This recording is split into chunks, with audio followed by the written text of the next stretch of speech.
the ceiling and everything in between. Today we're going to build a Barndominium. This is part 2 of building a Barndominium in Chattanooga, Tennessee. So if you haven't watched part 1 yet, click the link above and let's jump right into this adventure from the initial dream to the nitty-gritty planning and everything in between. And the first thing we have to do is to search for a good architect. And you have to do this because every single step from now on falls upon the architect drawings. So we talked to a few local architects about our ideas and we chose one that we thought was great and had a fair price. After about 6 to 8 weeks of working together, we had our final house plans.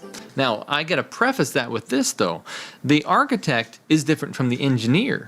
And you have to have an engineer, at least in here in Tennessee, for the foundation. It's very important that the house sit on an engineered foundation. Because if it doesn't, you might have cracking in the foundation, it might fall down, it's not gonna be good, and they're not gonna wanna make it for you unless you have this. Now, depending on what county you're in, will determine whether or not they are stringent on this or not. Some counties don't care about even seeing your drawings. Ours is one of them. Other counties that we've been in, primarily in California, they want to review your entire plan, your site plan from the lot you have to the utilities that you have coming in to all this stuff in between from the roof down to the basement, everything. They want to see everything. Where are your electrical outlets? Where is everything? We're going to look at everything and we're going to charge you tens of thousands of dollars to do it. However, in Tennessee, at least in the county that we're in, all they wanted to see was that we would pay $1,000 and go build it, make sure it's sturdy, and we'll come check it. And make sure it's to code. They still check to code and they're very, very particular about a few things, primarily septic and foundation. Understandably so, but if you go to California, they're gonna be particular about every single thing and charge you, what was it, like 30 to 60,000? It was ridiculous. But anyway. Next, we need to find a surveyor to survey our land so we know exactly where the property lines were. This step is super important because it shows us exactly the boundaries of our land. We found that many surveyors were busy and had long waiting lists, but after some searching, we finally found someone who could survey our land for just 2 weeks. They marked all the property lines for us, which was a big relief. So it's crucial to get your land surveyed so you know exactly where your property ends. It helps avoid the disputes with the neighbors and gives you a clear picture on what's yours and what's not. The total cost? $1,000, but chop around because some of them go for up to $3,000. This is for a 10-acre parcel of land. And sometimes it doesn't go down. It depends on how much time is involved in doing it. We had 4 or 5 points that he had to map out. It's similar for any other land. You still have to map out 3 or 4 points no matter the size. Just a little more walking. So what's the next step? Well, clear the land. Out here in Tennessee, it's a little more tropical than out there in California, where it's completely dead, bone dry in some places.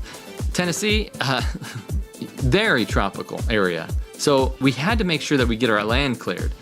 Our land had lots of trees on it, so we had to clear about 2.5 to 3 acres.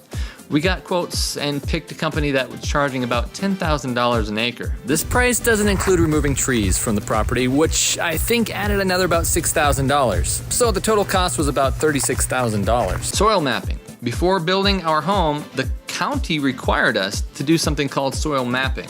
This means that we check the soil to see if it's strong enough to support a house and to ensure that the septic system will drain properly. Soil mapping is really important because it helps us understand the type of quality of the soil. Some soil can shift or sink, which can cause big problems for the house and for the septic system. By mapping the soil, we can make sure that the home is built on a stable foundation and that the septic system will work correctly. And just like we did with the land surveys, we also need to find a soil scientist. However, many of them are booked for months just like surveyors. So we wanted to find one that wasn't insanely priced and that was available. Luckily, I found someone that was booked about 4 weeks out and he came in and did an excellent job. Perfect job, perfect survey.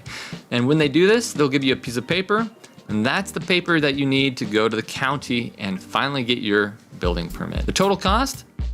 $800. By the way, I'm not a licensed contractor, so this has just been my journey as an owner builder, which you're allowed to do. Don't take my advice as professional. Always consult the professionals and listen to your subcontractors and your inspector and the county rules. And just a side note, when you're building your dream home and finding the right people to help, like soil scientists, surveyors, contractors, and others, it can be a real hassle and a real challenge. That's where finding a good real estate agent with the connections that he has or she has can make a huge difference.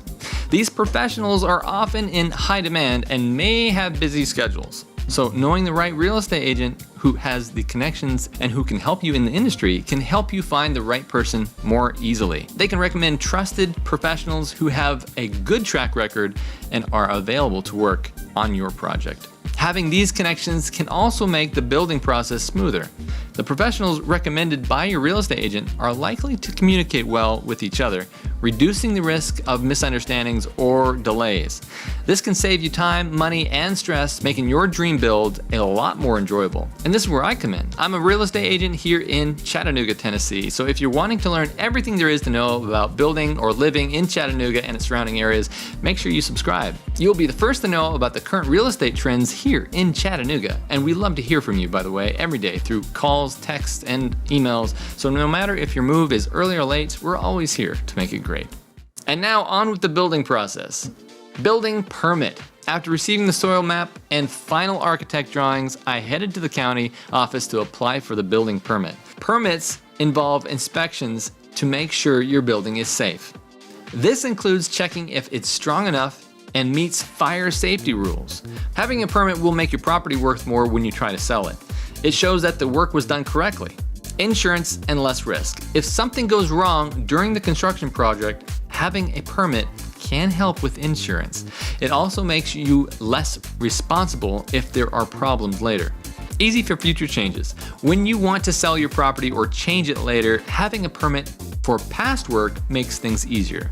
Buyers trust the work that was done with permits. So what was the total cost for the permit? Like I said earlier, $1,000 here in our county in Tennessee. So after all that prep work, we got rid of the trees, we pushed everything out of the way, and we started to pile the trees up in areas where we can burn them, and then push all the brush out of the way, clearing the land so that it's available to work. We're almost ready to start the process of building, but not quite. Our building was on a hill, a significant hill, and we did it for a purpose so that we could have a view.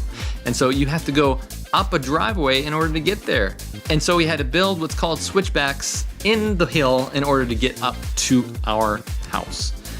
But not only that, we have to provide an area for the house to be built on that's completely level. You can't just take a machine and kind of push the ground out of the way and hope it's level.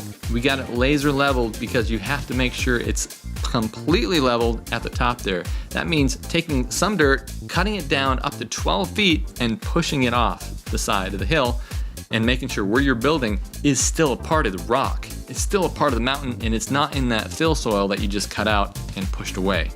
That's super important that you're building on a firm foundation and not just in some fill dirt somewhere that could be washed away. So after we're done cutting the ground and make sure it's laser level, what's the next step? Well, you have to have a foundation.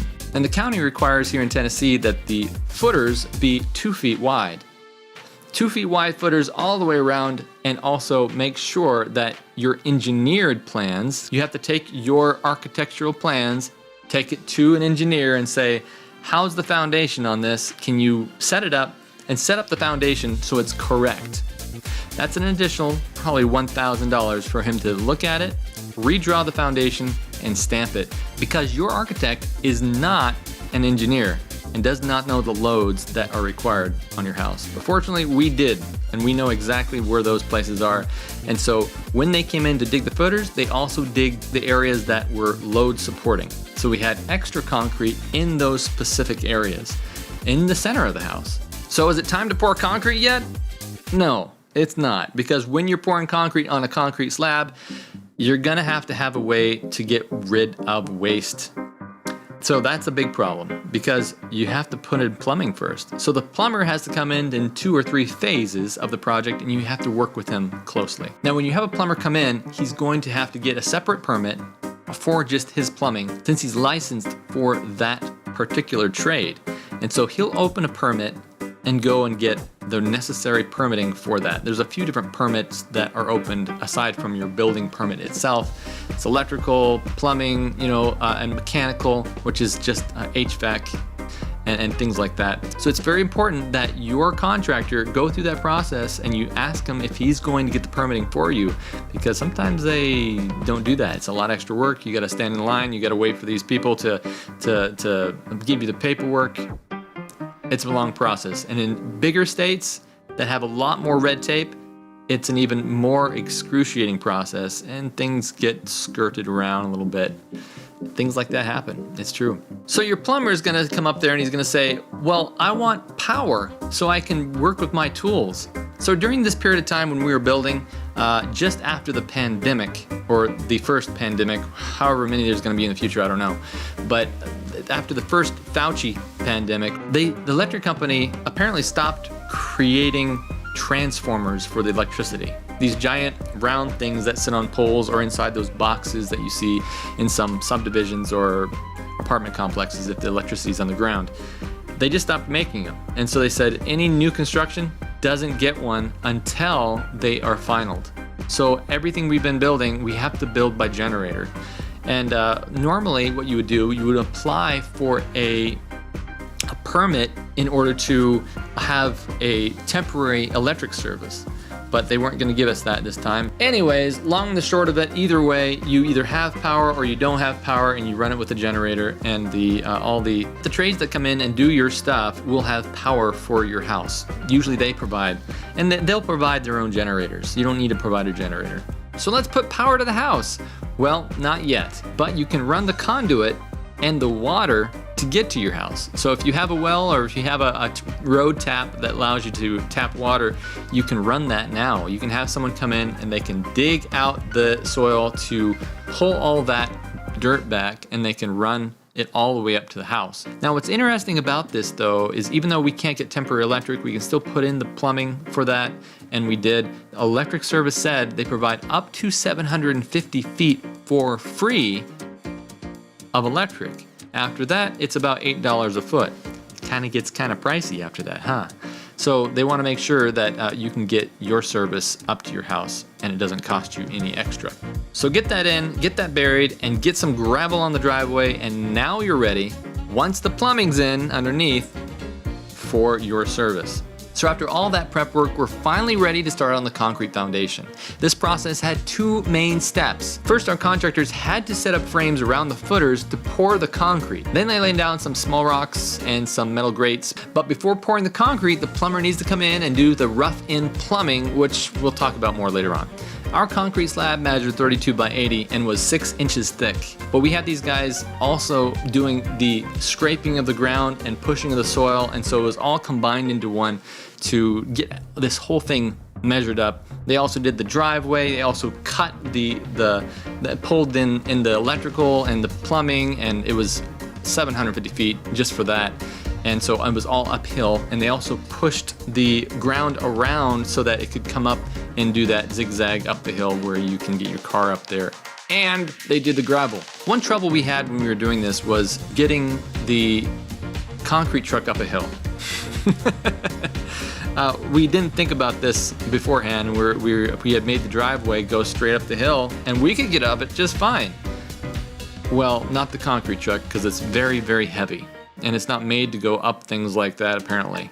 So we had to reroute the driveway around and do these switchbacks like we talked about previously, but so that it was easier for it to get up. It cost us a little bit in the end. It is what it is, and we got the concrete truck up there, and he poured just fine. But before that, we were planning to dig out a side of the hill and pump it up because we couldn't figure out how to get the thing up there safely. But fortunately, my dirt guys, they figured it out, and we pushed many concrete trucks up there and pumped a lot for a full day. It was quite a day of work, and I told them this is going to be the floor, so we don't want it brushed. We want it as smooth as possible.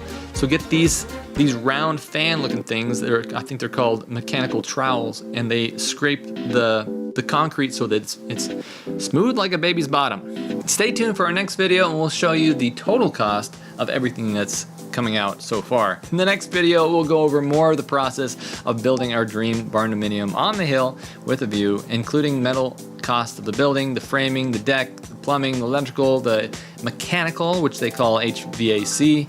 So stay tuned. Like in any given place, there are pros and cons when deciding to make Chattanooga your new home. So if you're interested and intrigued by the idea of relocating to Chattanooga and starting a fresh chapter and pursuing your dreams, don't hesitate to give me a call, get in touch with me. I'll be delighted to help you find your ideal place in the scenic city. So give me a call, shoot me an email, or take my move survey in the links below or above, and we'll be happy to help you have that smooth transition. So check out my next video for Chattanooga, and I hope to see you around town. Check out this other video about Chattanooga. You want to learn everything you can about it, so click on this next video. Yeah, I promise you it's worth it.